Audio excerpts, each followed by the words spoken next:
La envidia mata. La envidia mata. Es un título que nos llama la atención porque eso, por lo menos acá en Puerto Rico, es un refrán. Yo no sé en otros lugares si se utiliza mucho. Es decir, la envidia mata. La envidia mata cuando alguien muestra señales de envidia o de desear lo que otro tiene. La envidia mata. Eh, y nada, vamos a estar viendo algunos versículos en la Biblia que hablan de la envidia. Y el primero que encontré, la primera instancia que encontré que aparece la palabra envidia en la Biblia es en Génesis 26:14. Y dice así: Y tuvo hato de ovejas y hato de vacas y grande apero, y los filisteos le tuvieron envidia. Esto es en relación a Isaac, el hijo de Abraham, que, que tenía en abundancia, y esto generó la envidia de los filisteos. Y Y se nos cuenta, ¿verdad? Se nos cuenta en la historia cómo estos hombres constantemente buscaban hacerle mal a Isaac, eh, buscaban afectar su economía desde el punto de vista de que lo estaban buscando echar fuera, no lo querían cerca de ellos, es como que no lo podían soportar. Entonces él cavaba un pozo y ellos venían y le tapaban ese pozo, este, y así estuvieron hasta que finalmente se rindieron porque él no peleaba, no resistía cuando ellos molestos con él le tapaban un pozo, decían este pozo es de nosotros y él decía pero es que esto lo cavó eh, mi padre y yo lo abrí y él decía este pozo es de nosotros. Pues él se iba tranquilo y abría otro en otro lugar y allá iban ellos también a reclamarlo como suyo y él se seguía yendo hasta que finalmente eh, lo dejaron tranquilo. Pero vemos el contraste, ¿no?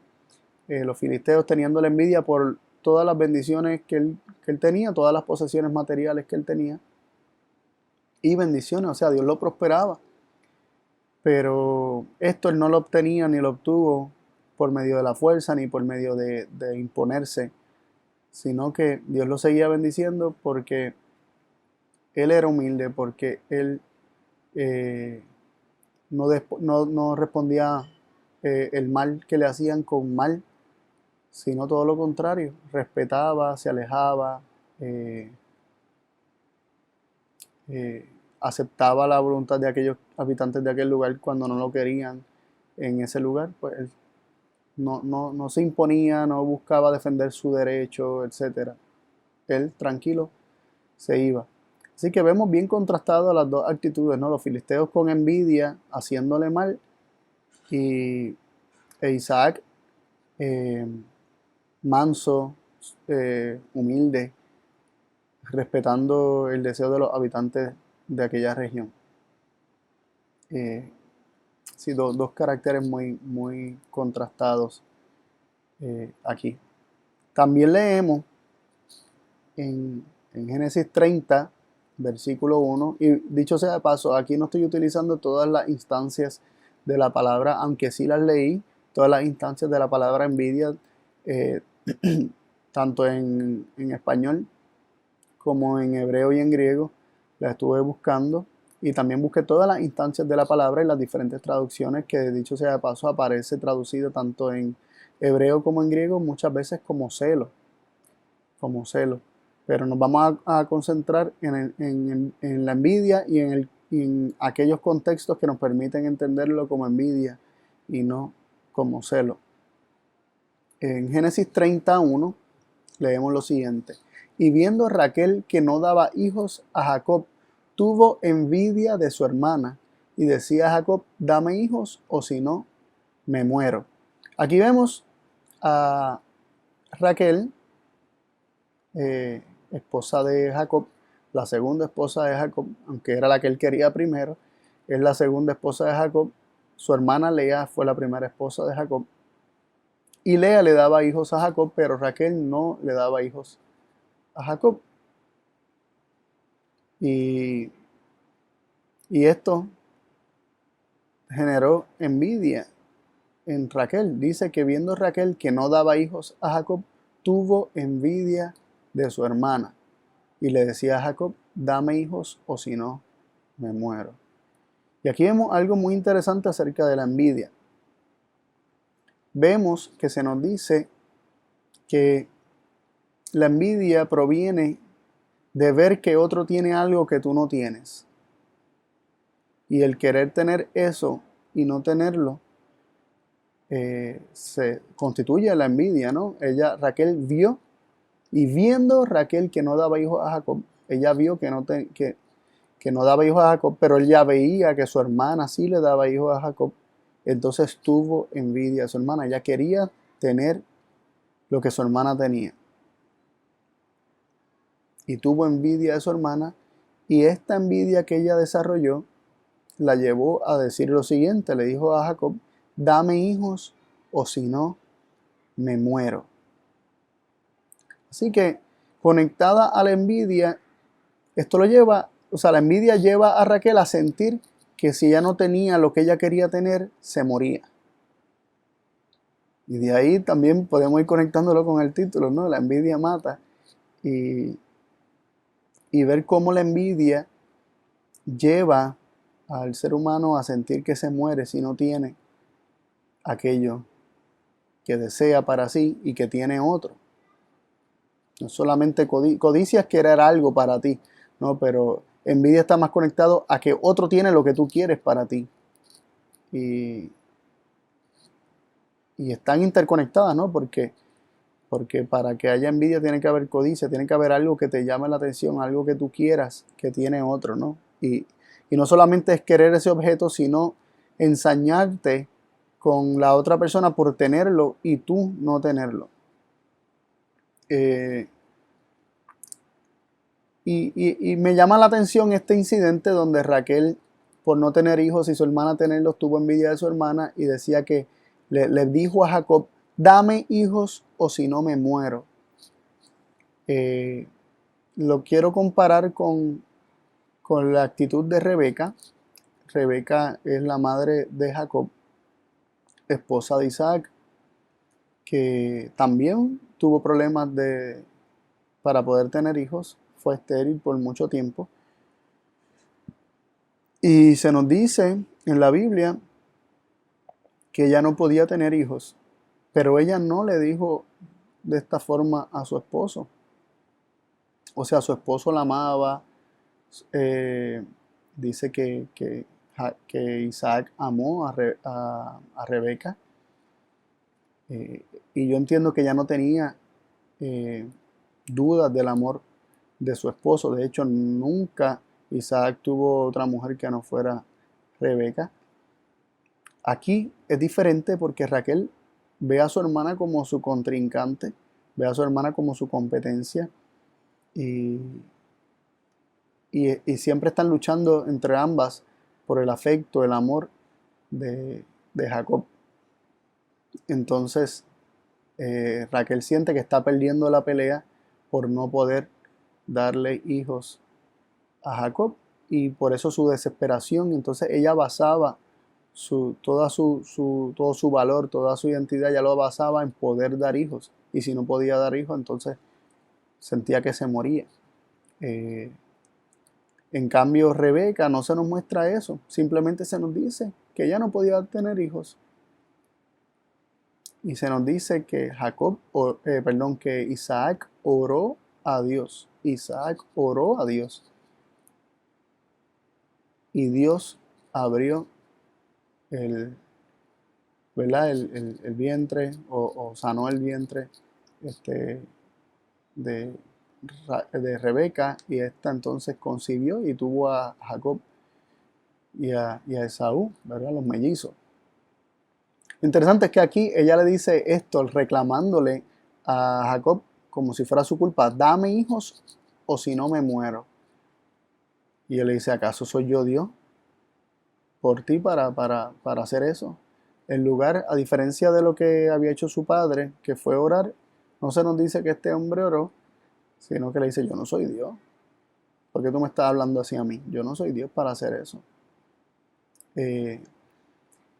Pero nada, reforzando el punto que queremos ver, Raquel desarrolla envidia porque ve que su hermana tiene lo que ella quiere y tiene envidia entonces con su hermana, y la envidia lo lleva a sentir que se muere, que si no tenía lo que ella quería tener, se moría. También vemos que los hijos de Jacob sintieron envidia, experimentaron envidia. Nos dice en Génesis 37:11, y sus hermanos le tenían envidia, mas su padre paraba la consideración en ellos. Es decir, los hijos de Jacob, los hermanos de José, le tenían envidia a José. ¿Por qué? Porque ellos veían un trato de su padre para con él especial.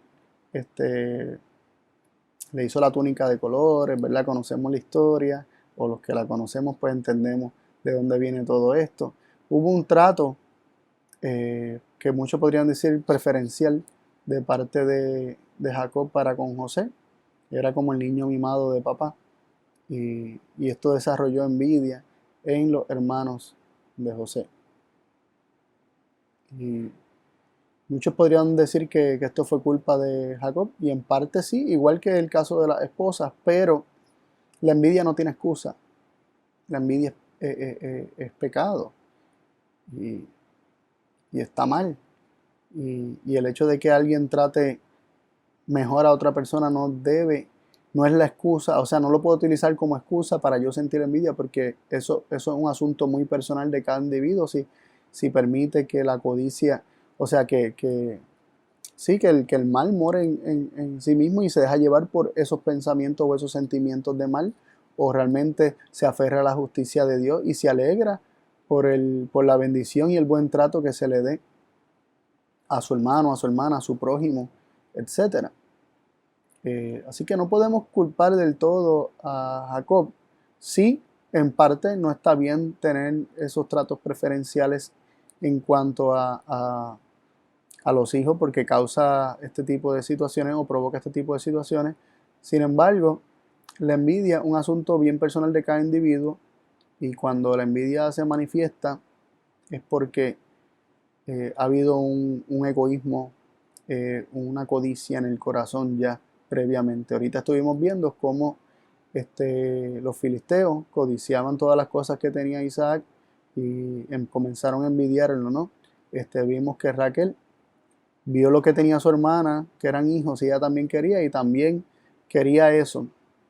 Y esto se convirtió en envidia al punto que sentía que se moría. Y ahora vemos los hermanos de José teniendo envidia de José porque Jacob tenía un trato especial para José. Y esto lo confirma Hechos 7:9, dice los patriarcas, refiriéndose a los 12 hijos de Jacob o de Israel. Dice, los patriarcas, movidos de envidia, vendieron a José para Egipto, mas Dios era con él. Y aquí vemos cómo la envidia los lleva a vender a José a Egipto. De hecho, primero lo querían matar, pero Rubén intervino, Judá propuso venderlo, etcétera. Pero lo que vemos es que la envidia los lleva, los mueve a querer deshacerse de su propio hermano. Terrible, terrible.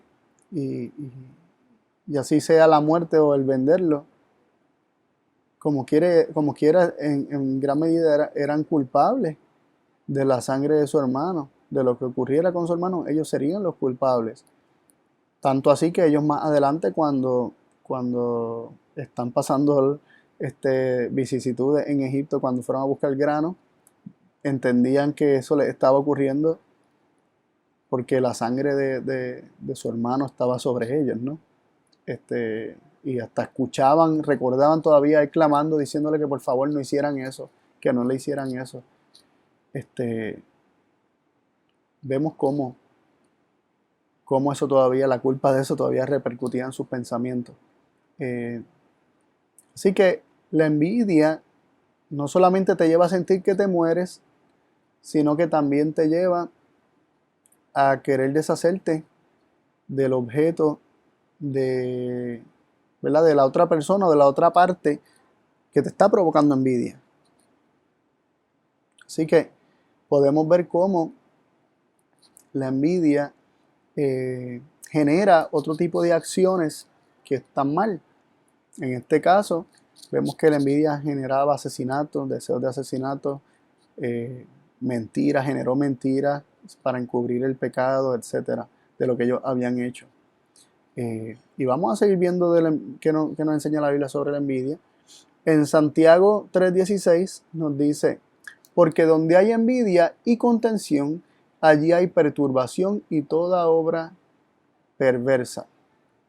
Donde dice envidia y contención, dice porque donde hay envidia y contención. ¿Dónde es que se aloja la envidia? En nuestros corazones, ¿verdad? En nuestra mente, en nuestro ser, en lo más profundo de nuestro ser.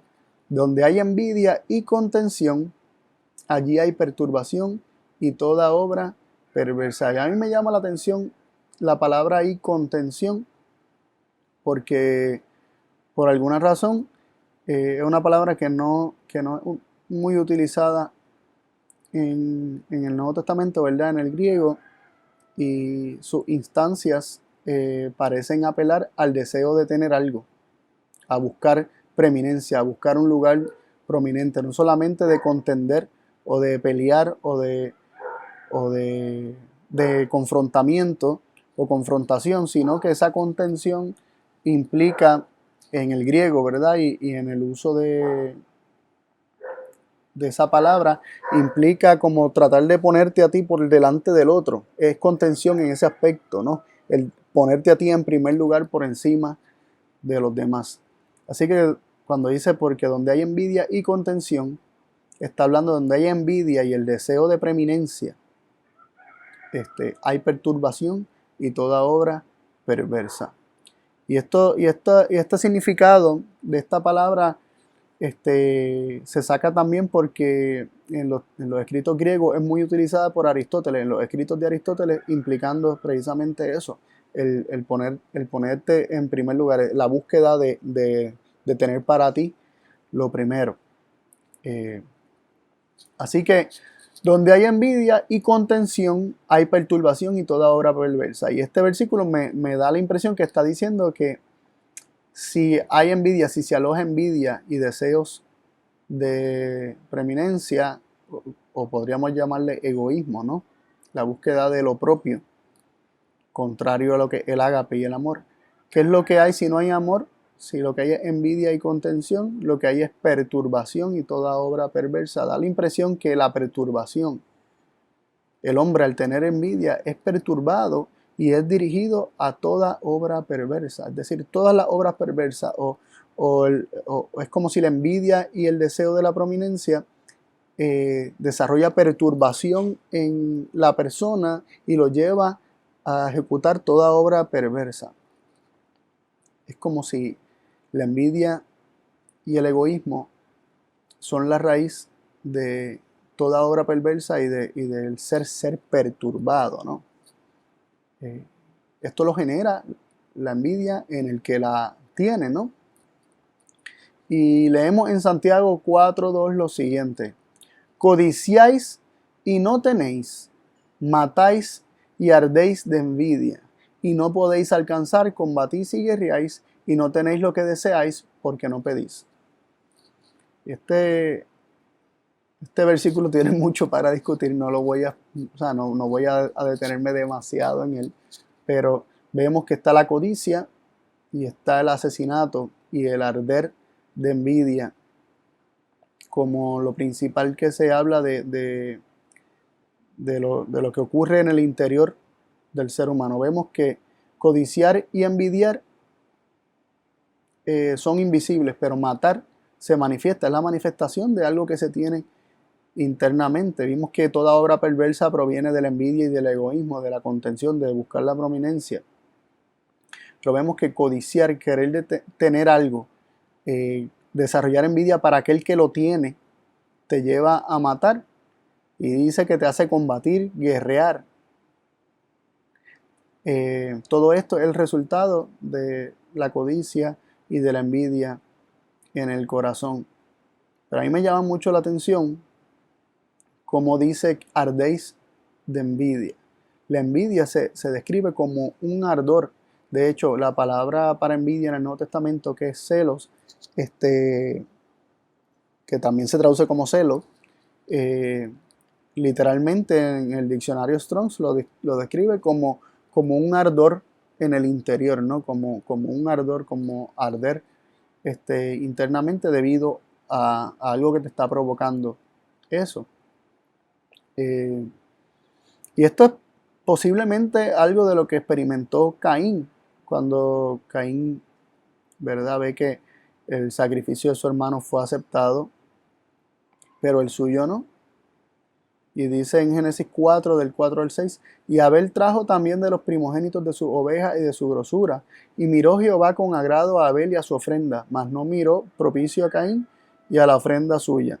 Y ensañóse Caín en gran manera, y decayó su semblante. Entonces Jehová dijo a Caín, ¿por qué te has ensañado? ¿Y por qué se ha inmutado tu rostro? Y por ahí se siguió desarrollando la conversación y Dios le dice, no dejes que el pecado se enseñoree de ti. Pero Caín no le hizo caso, sino que fue y mató a su hermano. Así vemos que el que Dios aprobara lo que hizo Abel,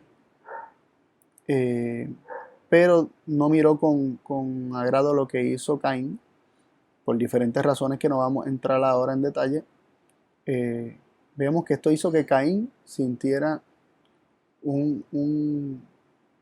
dice que se ensañó y se inmutó su rostro. Dice que decayó su semblante, tanto que lo llevó a matar a su hermano.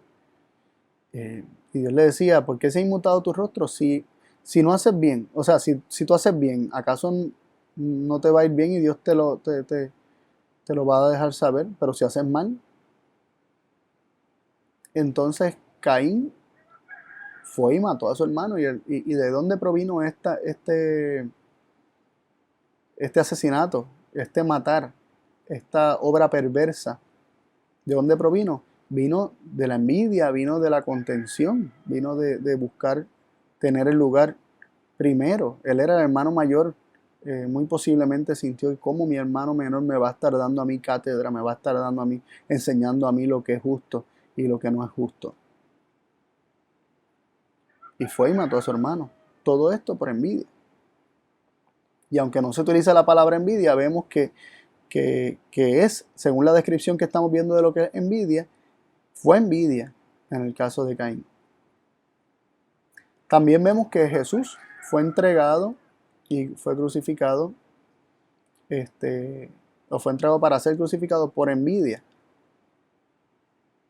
Vemos en Mateo 27, 18 que se nos dice, porque sabía que por envidia le habían entregado. Esto hablando de Pilato, de que sabía de que los sacerdotes por envidia le habían entregado.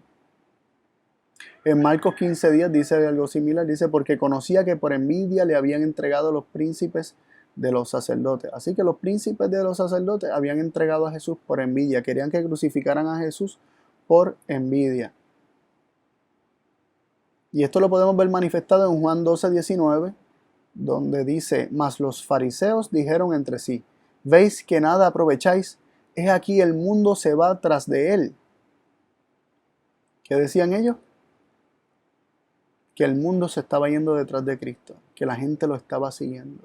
Ellos estaban perdiendo popularidad, ellos estaban perdiendo su lugar de prominencia y entonces estaban contendiendo o peleando por tener ese lugar de prominencia porque sentían que el mundo se estaba yendo detrás de Cristo y los estaba dejando ellos en un plano secundario.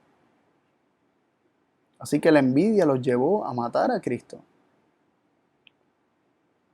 En Salmo 106, versículos 16 y 17, nos dice lo siguiente. Tuvieron envidia de Moisés en el campamento y de Aarón, el santo de Jehová, y se abrió la tierra y tragó a Datán y cubrió la compañía de Abiram. Esto está hablando de la rebelión de Coré, Datán y Abiram, registrada en Números capítulo 16, donde se nos presenta que estos tres hombres liderados por Coré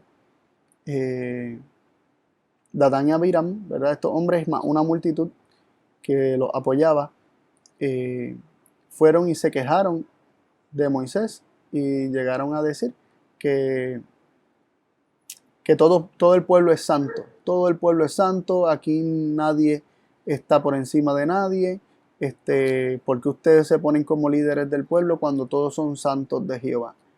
Aquí hay igualdad, todos somos iguales, aquí no hay nadie que sea líder de nadie, nadie que es cabeza de nadie, etcétera. Pero esto estaba haciendo, donde dice Salmo 106, 16, que estaba siendo movido por envidia de Moisés y de Aarón. Ellos tenían envidia de Moisés y de Aarón. Decían que ellos mismos, al ser santos, podían discernir lo que era correcto y lo que era incorrecto. Esto es muy similar a lo que ocurrió en el cielo, donde Satanás, ¿verdad? En aquel momento Lucifer, por envidia, comenzó a sembrar en la mente de muchos ángeles y a quejarse de que ellos mismos eran santos y que ellos no necesitaban un caudillo, un jefe por encima de ellos. Así que vemos cómo estos hombres, por envidia, querían deshacerse de Moisés y de Aarón y removerlo de sus puestos. La envidia los lleva a querer eliminar esos puestos de Moisés y de Aarón y colocarse a sí mismos sin nadie a quien seguir, sin nadie quien los liderara. Muy interesante esto. También es importante considerar el relato del Génesis. No se utiliza la palabra envidia, pero en Génesis 3, donde se nos relata la caída de nuestros primeros padres, la caída en pecado, la tentación de la serpiente, vemos que lo mismo, esa codicia que lleva envidia y que lleva a, a no querer parte con Cristo, es lo mismo que se había manifestado en el cielo, es lo mismo que se había manifestado en la rebelión de Coré, es lo mismo que se manifestó desde el mismo principio, desde la misma caída. Dice en Génesis 3, del 5 al 6, mas sabe Dios que el día que comiereis de él serán abiertos vuestros ojos y seréis como dioses sabiendo el bien y el mal. Ese es el versículo 5. ¿Y qué está diciendo aquí la serpiente? La serpiente le está diciendo a Eva que Dios sabía que si ellos comían de ese árbol del conocimiento del bien y del mal, ellos se les abrirían sus ojos y serían como dioses conociendo el bien y el mal. Es decir, ellos tendrían la sabiduría, la capacidad para discernir entre el bien y el mal, entre lo bueno y lo malo. Ellos no necesitaban que Dios, o no necesitarían que más nadie les dijera a ellos qué era lo bueno y qué era lo malo. Y que Dios está reservando esto, que Dios no quiere que ellos coman del árbol para Él seguir siendo cabeza de ellos, para Él seguir siendo aquel que les dice lo que tienen que hacer cuando ellos mismos no necesitan de eso. Esto es lo que está insinuando Satanás. Y el versículo 6 nos dice qué ocurrió. Dice, y vio la mujer que el árbol era bueno para comer y que era agradable a los ojos y árbol codiciable para alcanzar la sabiduría. Y tomó de su fruto y comió y dio también a su marido y él comió con ella. Aquí vemos cómo en el versículo 6 el poder discernir o saber el bien y el mal es llamado sabiduría, ¿no? Ella consideró que el árbol era codiciable para alcanzar sabiduría. Ella codició esta prerrogativa de Dios de poder discernir entre el bien y el mal, de poder diferenciar entre lo bueno y lo malo. Y ella decidió tener para sí esta capacidad en sí misma sin tener que consultar a Dios. Y esto eliminaría el recibir la palabra de Dios, el tener que recibir la palabra de Dios, porque si el hombre en sí mismo tiene esta capacidad, entonces ¿para qué necesita a Dios? Si el hombre en sí mismo puede desconectarse de Dios y seguir viviendo, como dijo la serpiente, no moriréis, y puede discernir entre lo bueno y lo malo, y puede elegir para sí lo bueno, sin que Dios se lo diga, ¿qué relación puede existir con Dios? Si un niño, un bebecito puede comenzar a vivir su vida sin que nadie, ningún adulto, sus padres o algún adulto encargado lo guíe, le guíe sus pasos y le muestre qué es lo correcto, qué es lo incorrecto en la vida, tiene realmente la capacidad para discernir entre lo bueno y lo malo. Así de ilógico nos parece. Pues algo así es lo que está haciendo Eva aquí. Está, eh, está descartando a su padre Dios, diciendo no te necesito. O sea, un niño que haga eso, que le diga a sus padres a los 2, 3 años, no me digas qué tengo que hacer, yo voy a vivir mi vida de la forma que me dé la gana. No suena ridículo, ¿verdad? No suena ilógico, pero yo sé que pues, por el capricho y el egoísmo natural que hay en nuestros corazones, puede ser que algún niño diga no me gusta que me digas lo que tengo que hacer, etcétera, pero estaría cortando con su padre, estaría cortando con esa figura de autoridad y esa figura que guía sus pasos, ese encargado que está ahí para guiar sus pasos, preferiblemente sus padres, ¿no? Y, ¿Y qué relación existiría si la relación de los primeros años de un padre con un hijo siempre es mostrándole lo que es correcto y tratando de que se aleje de lo que es incorrecto? Obviamente se da amor en todo el proceso y se deja saber siempre que es por amor que se muestra estas cosas. Y igualmente Dios hizo algo así, Dios les demostró su amor a Adán y Eva al darle todas las cosas y le está dejando saber que les da a ellos elegir si ellos quieren hacer de él aquel que ha de decidir por ellos. Y lo que nos llama, o sea, algo que me llama mucho la atención en cuanto a esto es que conectándolo con Santiago 4.2 que decía que no tenéis porque no pedís, después que dice de que codicia y no tienes, mata y ardes de envidia y no puedes alcanzar, combate y guerrea y no tienes lo que deseáis porque no pedís. O sea, después de que se dice todo eso, dice que es porque no se pide. Y aquí Eva trató de tomar para sí la sabiduría de Dios, que Dios se la hubiese dado si ella lo hubiese pedido, porque nos dice Santiago también que el que está falto de sabiduría, pídale a Dios que la ha de dar sin hacer acepción de persona. O sea que la sabiduría, lo que estaba pidiendo Eva, Dios se lo daría si él se lo pedía, si ella se lo pedía a él. Dios le daría sabiduría. Y así como un padre va instruyendo a sus hijos en lo que es correcto y lo que es incorrecto, Dios le estaría dando sabiduría a Eva y a Adán en cuanto a lo que es correcto y lo que es incorrecto, lo que es el bien y lo que es el mal. Pero esta actitud y lo que sembró la serpiente realmente era descartar a Dios para convertirse o ponerse a sí mismo en un lugar, ¿verdad? El ser humano, ponerse a sí mismo en un lugar de prominencia donde no tendría que dar cuenta a nadie ni depender de nadie para que nos revele lo que es correcto e incorrecto. Así que Eva codició esta sabiduría de Dios, pero la quiso tomar a la fuerza cuando fue algo, y la sabiduría de Dios, algo realmente que debemos codiciar en el buen sentido de la palabra. Hay un sentido positivo de la palabra codiciar en la Biblia y es desear, anhelar las mejores cosas. Y sin duda alguna, desear la sabiduría de Dios es bueno, porque Dios mismo quiere que nosotros tengamos la sabiduría. Sin embargo, el desear tomar por la fuerza algo sin reconocer que Dios te lo da y que proviene de Dios en origen, que Dios es la fuente de esa sabiduría, sí implica envidia, sí implica codicia, porque estás queriendo tomar por la fuerza aquello que tiene inherentemente Dios y que le pertenece a Él exclusivamente, pero que Él, como no se reserva nada, está dispuesto a compartirlo con todos. En Job 5, versículo 2, leemos lo siguiente: es cierto que al necio la ira lo mata y al codicioso consume la envidia. ¿Qué nos dice esto? Que al necio la ira lo mata. No solamente se está vinculando la necedad con la ira, o sea, la ira es de los necios, ¿no? Según este versículo, y que eso lo mata.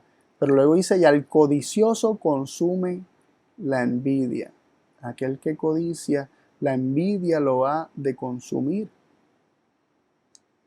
La envidia lo ha de consumir. Ahorita vimos que ardéis de envidia. La envidia como un fuego que arde en el interior. La envidia como consumiendo al codicioso. Y tenemos que entender que dentro del paralelismo hebreo está aquí equiparando el necio y el que muere de ira con la codicia que lo consume la envidia. Es decir, el necio es codicioso y la ira que mata al necio es la envidia consumiéndolo. La envidia consumiéndolo. Esa ira también, que es descrita muchas veces como un ardor, está vinculado a la envidia. Y vamos a seguir leyendo sobre esto. Nos dice en Gálatas 5:26, no seamos codiciosos de vanagloria, irritando los unos a los otros, envidiándose los unos a los otros. Se nos exhorta a que no seamos codiciosos de las cosas vanas. Esto nos va a llevar a irritarnos los unos a los otros y a envidiarnos los unos a los otros. Vemos cómo la ira y la envidia están conectados con codiciar la vanagloria, y esos son los necios, ¿no? Es necio de codiciar vanagloria, y eso nos va a llevar solamente a ira y a envidia.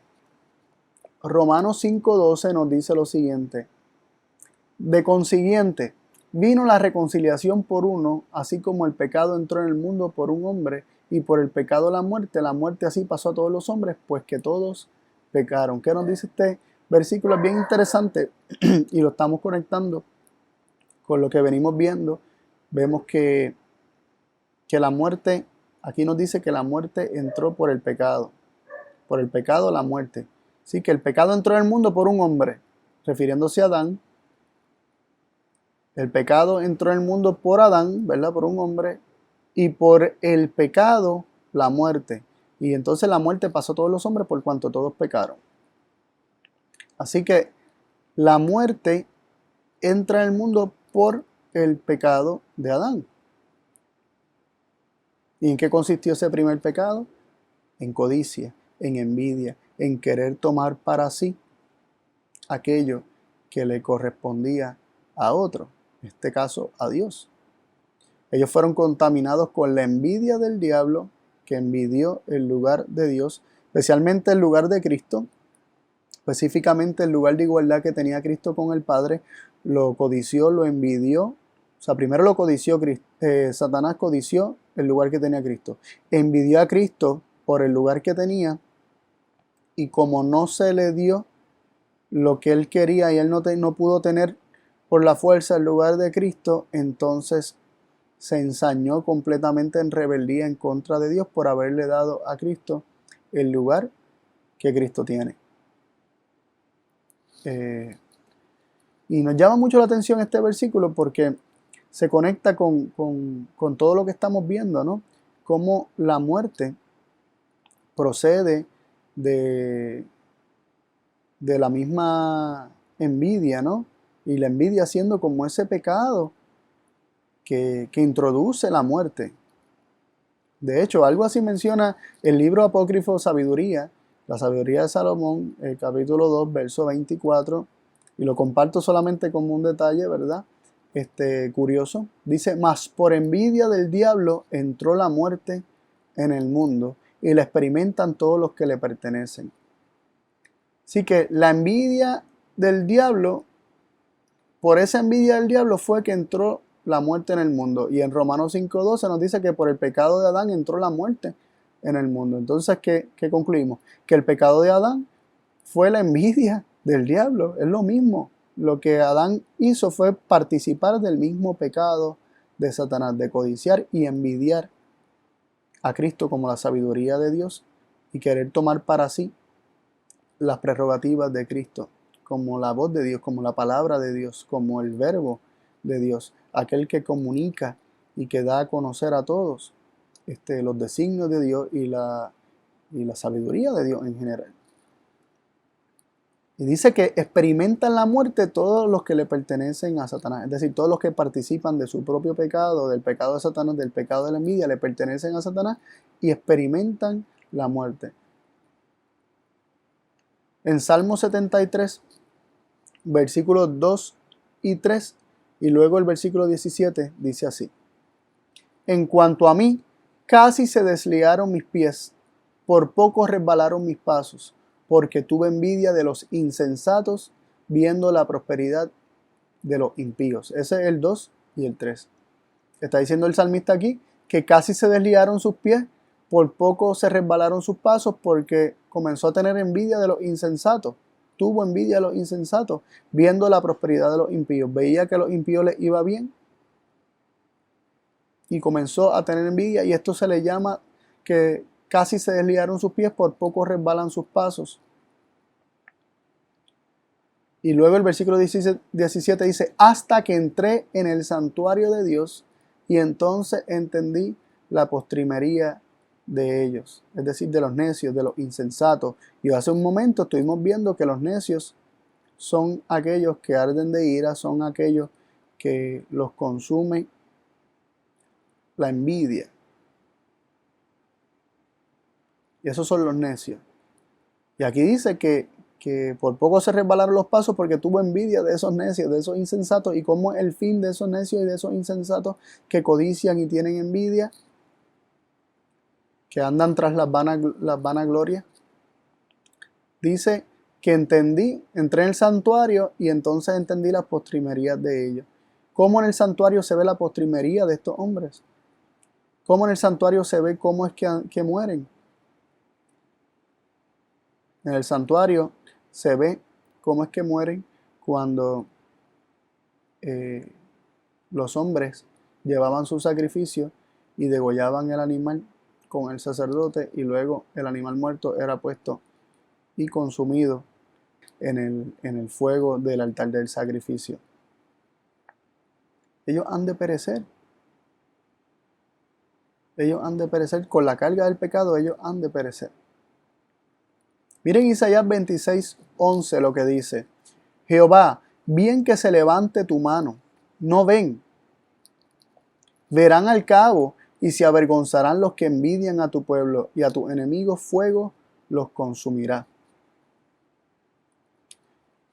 Este versículo es bien importante y bien interesante. Dice: Jehová, bien que se levante tu mano. Y luego dice: no ven. ¿Quiénes no ven? No ven los que envidian a tu pueblo, los enemigos del pueblo de Dios, no ven. Pero al cabo verán. Llegará un momento en que verán y sentirán vergüenza. Se avergonzarán los que envidian al pueblo de Dios. Y luego estos que envidian al pueblo de Dios se les llama enemigos, que fuego los consumirá. El fuego que los consume está vinculado con esta envidia, que varios versículos ya leímos. Varios versículos que ya leímos que se nos menciona que la envidia consume al codicioso, al necio. La ira lo mata, al codicioso consume la ira. Muy, muy interesante. Proverbios 27:4. Perdonen, y Isaías 26:11 decía que fuego los consumirá, quienes, los enemigos de tu pueblo, y dentro del contexto es la muerte final de los malvados. La muerte final de los malvados después de los 1000 años, que habla Apocalipsis, capítulo 20, que son consumidos con fuego. Dice que ellos son los que envidian a su pueblo. Es decir, el fuego que consumen a estos hombres está vinculado con una envidia que ellos sienten contra el pueblo de Dios. Proverbios 27:4 dice: cruel es la ira e impetuoso el furor, mas ¿quién parará delante de la envidia? O sea, la ira es cruel, impetuoso el furor. Y luego se hace esta pregunta: ¿y quién parará delante de la envidia? Como siendo la envidia tanto o peor, ¿verdad? O más grande, o más cruel, o más impetuosa que el mismo furor y que la misma ira. Esta es la experiencia que han de experimentar o de tener los perversos malvados. Ellos han de experimentar una envidia muy grande contra el pueblo de Dios, y esto es un fuego que los consume. Y esto se vincula con que la envidia es ese pecado que mata al malo. Leemos en Lucas 13:28, palabras de Jesús, dice: allí será el llanto y el crujir de dientes cuando viereis a Abraham, a Isaac y a Jacob y a todos los profetas en el reino de Dios, y vosotros excluidos. Wow, aquí se nos presenta que el llanto y el crujir de dientes, o el lloro y crujir de dientes, ocurre cuando o a raíz de que se ve a Abraham, a Isaac y a Jacob y a todos los profetas en el reino de Dios. Y aquí se representa todo lo que es el pueblo de Dios: Abraham, Isaac, Jacob, ¿verdad? Jacob e Israel, y a todos los profetas del reino de Dios en el reino de Dios, y vosotros excluidos. Es decir, Abraham, Isaac, Jacob y todos los profetas experimentando unas bendiciones y gozando de una herencia, y ellos habiéndoselas perdido. Ahí será el llanto y el crujir de dientes. Es decir, ellos experimentarán la envidia. Es esa la envidia que ellos tendrán para con el pueblo de Dios, el que el pueblo de Dios tenga algo que ellos no pueden tener, tenga algo que ellos quieren tener, que ellos anhelan tener. Así que hasta el último momento, aun cuando toda rodilla se dobla y reconoce que Dios es justo, y reconocen a Jesucristo como Señor y lo confiesan como Señor para la gloria de Dios Padre, finalmente Dios es glorificado por medio de esto. Aunque toda rodilla se dobla y confiesa, la envidia sigue estando en el corazón. La experiencia del llanto, del lloro y del crujir de dientes que se tiene posteriormente no es un arrepentimiento, no es un dolor por el pecado, es el dolor del pecado. Es el arder de la envidia dentro del corazón. Es una rabia y una ira profunda debido a la envidia que se tiene contra el pueblo de Dios. Sus corazones no cambiaron, así como el corazón de Faraón no cambió aún después de que él confesó de que él era pecador y que Dios era justo, pero con todo eso endureció su corazón y no dejó ir al pueblo. Así mismo pasa con estos hombres que se pierden. Tienen llanto, tienen crujir de dientes, pero no es por la tristeza de su pecado, no es un arrepentimiento genuino, es simplemente la envidia de que otros tengan algo que ellos pudieron tener. Y en Salmo 34:21 leemos: matará al malo la maldad, y los que aborrecen al justo serán asolados. Eventualmente matará al malo la maldad. ¿Cuál es esa maldad que matará al malo? Toda maldad es pecado, nos dice Juan. Matará al malo el pecado, matará al malo la maldad. ¿Cuál es ese pecado? ¿Cuál es esa maldad que mata al malo?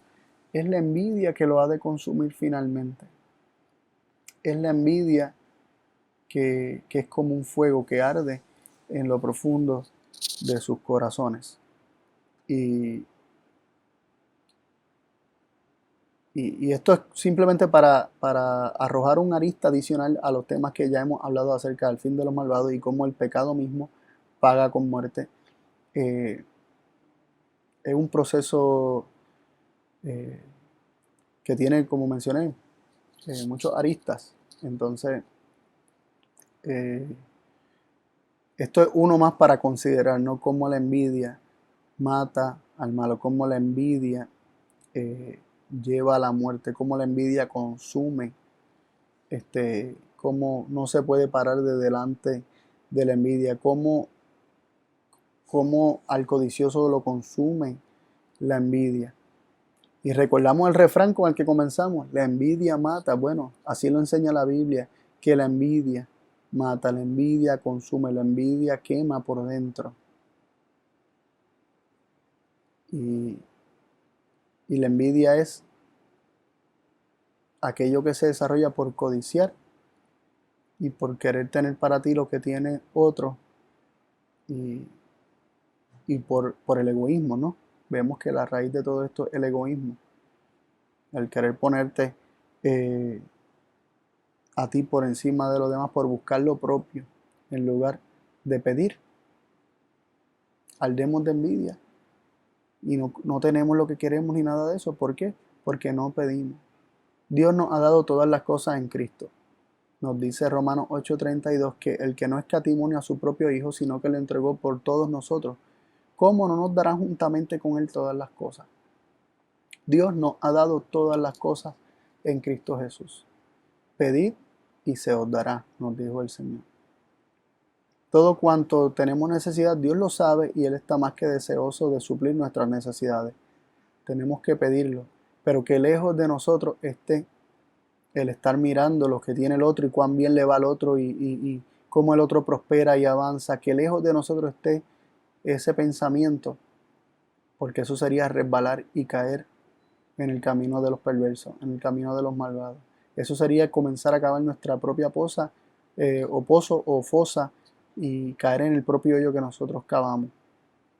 Eso sería dejar que la envidia se arraigue en nuestro corazón para que tarde o temprano nos consuma. Pidámosle a Dios que nos dé de su amor, que nos ayude a poner los ojos en Cristo, que recibió todas las cosas de Dios, pero las recibió para darlas, no para quedarse ninguna de ellas, sino para compartirlas y darlas todas. Todo cuanto Cristo recibió del Padre, que fueron todas las cosas, nos han sido dadas en la dádiva de Cristo Jesús. Jesús no se reserva nada y nos hace reyes y sacerdotes juntamente con Él, y nos hace sentar en lugares celestiales a su diestra, así como Él está sentado a la diestra del Padre. Que ese mismo espíritu de gratitud, ese espíritu de recibir para dar, ese espíritu de que solamente queremos para nosotros lo que Dios nos quiera dar, porque Él sabe lo que es mejor y bueno para nosotros. Que eso sea lo que impere en nuestra vida y que desechemos toda malicia, toda envidia, eh, como dice